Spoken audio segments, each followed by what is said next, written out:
کہ خدا تعالیٰ عالم الغیب ہے، وہ مستقبل کی باتوں کو بھی جانتا ہے، لہٰذا ہر بدی کرنے والے کو بھی جانتا ہے، تو پھر کیوں خدا تعالیٰ اس شخص کو بدی کرنے سے پہلے ہی روک نہیں دیتا؟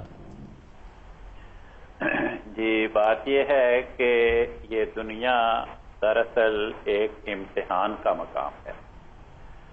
اللہ تعالیٰ نے انسان کو امتحان دینے کے لیے ایک سلیبس اپنی شریعت کی شکل میں دے دیا۔ آگے انسان کو اختیار دیا کہ وہ اس سلیبس کی تیاری کرے یا نہ کرے، اس شریعت کے احکامات کی پابندی کرے یا نافرمانی کرے۔ اس معاملے میں اللہ تعالیٰ نے انسان کو اختیار دیا ہے۔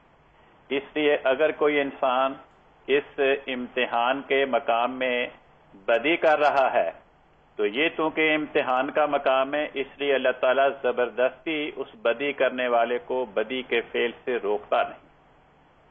اس کی ایسی ہی مثال ہے کہ کمرہ امتحان میں جو طلباء پرچہ حل کر رہے ہیں، تو اگر کوئی طالب علم پرچے میں کسی سوال کا جواب غلط دے رہا ہو اور کمرہ امتحان میں جو نگران صاحبان چکر لگا رہے ہیں اگر وہ دیکھ لیں کہ اس نے امتحان میں پرچے میں سوال کا جواب غلط لکھا ہے، تو اس وقت وہ اس علم کے باوجود اسے نہیں بتاتے کہ تمہارا جواب غلط ہے اور صحیح جواب یہ لکھو۔ یہی کیفیت انسان کی ہے اور اللہ تعالیٰ کے ساتھ اس کے تعلق کی ہے۔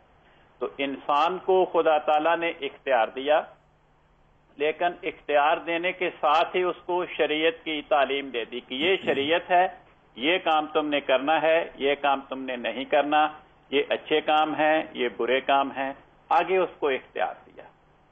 جی ٹھیک ہے کرم صاحب، بہت شکریہ، جزاکم